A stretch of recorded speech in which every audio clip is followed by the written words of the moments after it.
Assalamualaikum warahmatullahi wabarakatuh. Halo guys, kembali lagi dengan channel kita belajar bareng yuk. Gimana harinya hari ini?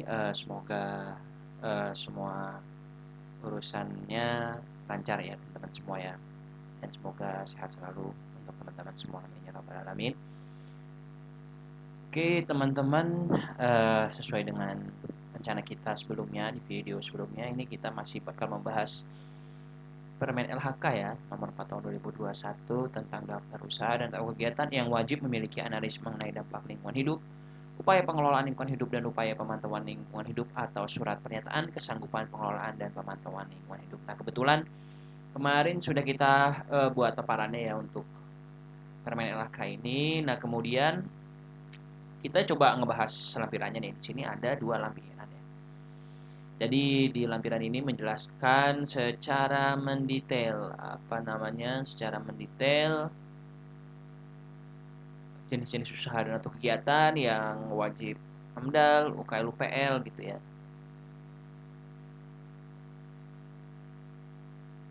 Nah, ini bisa dilihat ya teman-teman ya.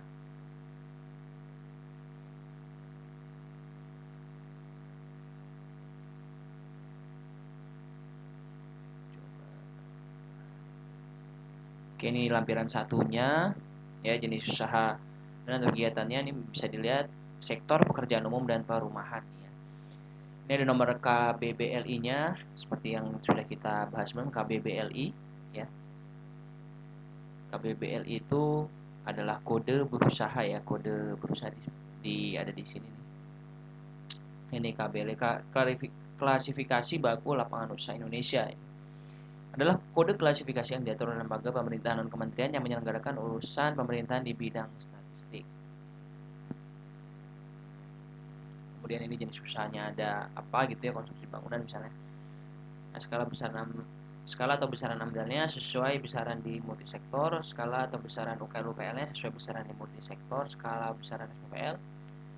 Kemudian alasan ilmiah AMDAL-nya apa, kemudian kategori AMDAL atau kategori UKL UPL. Nah, ini adalah kategori C. Nah, kita coba bahas dulu ya sebelumnya, apa sih kategori C ini maksudnya.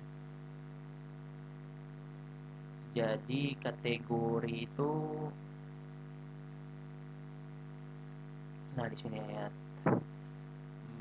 41 ya, sudah di pasal 41. Tapi ini PP Peraturan Pemerintah Nomor 22 Tahun 2021, sebelumnya juga sudah pernah kita bahas bareng. Bisa dicek di video kita yang peraturan pemerintah ini. Jadi di pasal 41 nih, penyusunan dokumen AMDAL sebagaimana dimaksud dalam pasal 39 dan dokumen RKLRPL sebagaimana dimaksud dalam pasal 40 dibagi berdasarkan kategori usaha dan atau kegiatannya gitu ya. Kategori sebagaimana dimaksud pada ayat 1 ini meliputi A, kategori B, atau kategori C. Nah, kita lihat ayat 3-nya. Kategori sebagaimana dimaksud pada ayat 2 tadi ditentukan berdasarkan kriteria A, kompleksitas rencana usaha dan atau kegiatan, B, dampak rencana usaha dan atau kegiatan terhadap lingkungan hidup, C, sensitivitas lokasi rencana usaha dan atau kegiatan, dan atau D, kondisi daya dukung dan daya tampung lingkungan hidup di lokasi rencana usaha dan atau kegiatan. Ayat 4-nya, penetapan kategori sebagaimana dimaksud pada ayat 1, 2, dan ayat 3 ya, tercantum dalam lampiran 1 yang merupakan bagian tidak terpisahkan dari peraturan pemerintah ini. Kemudian pasal 42-nya, penyusunan dokumen AMDAL dan dokumen RKLRPL sebagaimana dimaksud dalam pasal 41 ayat 2 dilakukan dalam jangka waktu. Nah, ini ada kategorinya apa, paling lamanya ini waktu penyusunannya ya, waktu penyusunan dari dokumen AMDAL dan RKLPL tadi. Untuk kategori A paling lamanya 180 hari, kategori B paling lamanya 120 hari, kategori C paling lamanya 60 hari gitu ya. Dalam hal penyusunan dokumen AMDAL dan dokumen RKLPL bersifat sangat kompleks, jangka waktu penyusunan dapat dilakukan lebih lama dari jangka waktu kategori A sebagaimana dimaksud pada ayat 1 huruf A. Penambahan waktu penyusunan sebagaimana dimaksud pada ayat 2 dilakukan berdasarkan permohonan penanggung jawab usaha dan atau kegiatan. Nah, oke teman-teman semua, kita udah ada di lampiran 1 ya dari PP nomor 22 tahun 2021. Kita coba lihat penapisan atau pengkategorian kategori AMDAL tadi. Nah, di sini ya. Penentuan kategori AMDAL. Penentuan kategori AMDAL dilakukan berdasarkan skala nilai sebagai berikut. A. Kompleksitas rencana usaha dan atau kegiatan. 1. Sangat kompleks skala 3, 2. Cukup kompleks skala 2 atau 3. Tidak kompleks skala 1. B. Dampak rencana usaha dan atau kegiatan terhadap lingkungan hidup. 1. Sangat penting skalanya 3, 2. Lebih penting skala 2 atau 3 penting ya skala 1. Sensitivitas lokasi rencana usaha dan atau kegiatan. Di dalam kawasan lindung yang dikategorikan sebagai kawasan konservasi, dalam hal ini tinggi ya, maka skalanya 3. Di dalam kawasan lindung, di luar kategori kawasan konservasi atau sedang, skalanya 2, atau 3, di luar kawasan lindung, rendah, skalanya 1. D. Status kondisi daya dukung dan daya tampung lingkungan hidup. D3 TLH, rencana usaha dan kegiatan. D3 TLH sangat terlampau, maka skalanya tinggi ya, skalanya 3. D3 TLH telah terlampau, ini skalanya sedang, skala 2. Atau D3 TLH belum terlampau, maka rendah, skala 1. Berdasarkan 4 kriteria dengan skala nilai, penentuan kategori AMDAL dilakukan dengan menjumlahkan nilai skala yang telah ditetapkan dari masing-masing kategori. Kategori AMDAL dibagi menjadi 3 kategori sebagai berikut. A. AMDAL kategori A. Dan suatu rencana usaha dan kegiatan yang wajib AMDAL ditetapkan menjadi AMDAL kategori A bila memiliki skala nilai kumulatif lebih besar dari 9. AMDAL kategori B. Suatu rencana usaha dan atau kegiatan yang wajib AMDAL ditetapkan menjadi AMDAL kategori B bila memiliki skala nilai kumulatif 6 sampai dengan 9. Kemudian AMDAL kategori C. Suatu rencana usaha dan atau kegiatan yang wajib AMDAL ditetapkan menjadi AMDAL kategori C bila memiliki skala nilai kumulatif kurang dari 6. Nah, berikut ini disampaikan urutan langkah perhitungan skala nilai. 1. Mengisi informasi lingkungan atas rencana usaha dan kegiatan sesuai format ringkasan informasi lingkungan yang tercantum dalam lampiran ini. Kedua, melakukan pengelompokan skala rencana usaha dan atau kegiatan sesuai dengan pernyataan berikut. Nah, kategori AMDAL langsung ditetapkan menjadi kategori AMDAL A bila A. Lokasi rencana usaha dan atau kegiatan berada di dalam dan atau berbatasan langsung dengan kawasan konservasi. Dan B. Rencana usaha dan atau kegiatan sangat spesifik dan kompleks dan membutuhkan teknologi tinggi. Contoh seperti kegiatan pembangkit listrik dengan menggunakan reaktor nuklir.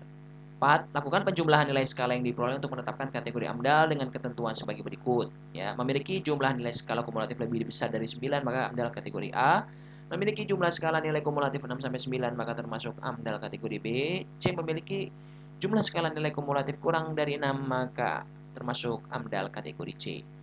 5. Dalam hal pada lokasi rencana, usaha dan kegiatan belum terdapat hasil perhitungan D3 TLH, maka kriteria D3 TLH tidak dapat digunakan sehingga penentuan kategori AMDAL ditetapkan sebagai berikut. A. Memiliki jumlah skala nilai kumulatif lebih besar daripada 6, maka termasuk AMDAL kategori A.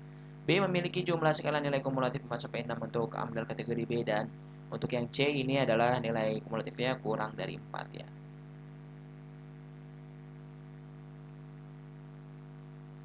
Bila tadi ini untuk kategori bila D3 TLH-nya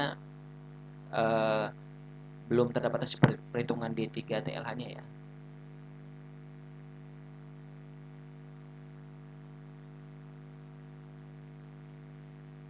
Kemudian kita balik lagi ke ini ya, ke Permen LHK nomor 4 ini tahun 2021, maka kita bisa lihat di sini bahwa ini ada jenis kegiatan dan atau usahanya apa, kemudian ini skala atau besaran AMDAL-nya, UKL, UPL, SPPL, kemudian alasan ilmiah AMDAL, dan ada kategori AMDAL atau kategori UKL, UPL-nya.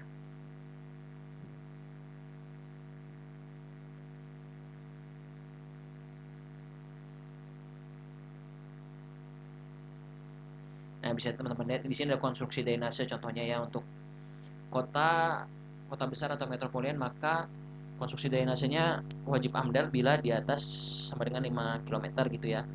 Kalau misalnya panjangnya lebih kecil dari 5 km dan lebih besar sama dengan 100 meter, maka ini wajib UKL UPL. Kemudian bila kurang dari 100 meter, maka dia SPPL saja, kategorinya C gitu ya. Kalau misalnya di antara dua ini, maka kategorinya C gitu. Seperti itu teman-teman, kurang lebih cara membacanya itu ini bisa teman-teman baca sendiri dan bisa lihat teman-teman lihat sendiri ya, untuk pengkategorian apa namanya dokumen AMDAL, UKL UPL, SPPL-nya, kemudian kategori dari AMDAL atau UKL UPL-nya.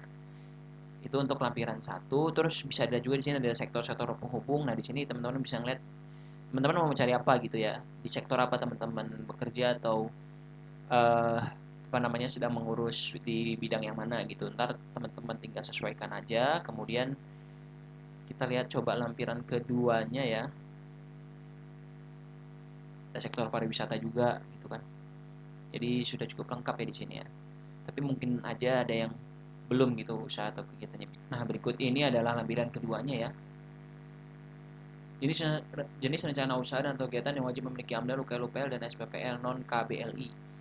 Nah, yang tadi kan itu ada KBLI-nya, nah yang ini non KBLI ya teman-teman ya. A multisektor gitu ya. Misalnya luas lahan terbangun atau luas bangun terbangun apa ini? Bila di atas sama dengan 5 hektar maka dia wajib AMDAL, bila lebih besar sama dengan 10.000 meter persegi maka dia wajib AMDAL. Dan seterusnya seperti teman-teman bisa baca di sini ya, skala misalnya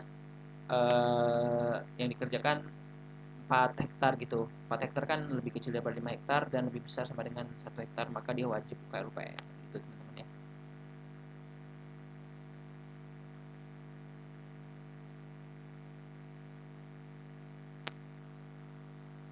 Nah, kalau yang tadi lampiran 1 tuh berdasarkan ada KBLI-nya ya. Yang lampiran 1 ada KBLI-nya, sedangkan yang lampiran 2 ini tidak ada non KBLI gitu. Ya mungkin seperti itu ya teman-teman semua ya untuk Permen LHK nomor 4 tahun 2021 ini. Semoga penjelasan kita dapat bermanfaat untuk kita semua. Amin ya rabbal alamin. Terima kasih kepada teman-teman semua yang telah menonton. Semoga sukses dan sehat selalu serta bahagia selalu untuk kita semua. Amin ya rabbal alamin. Thank you for watching. Wassalamualaikum warahmatullahi wabarakatuh.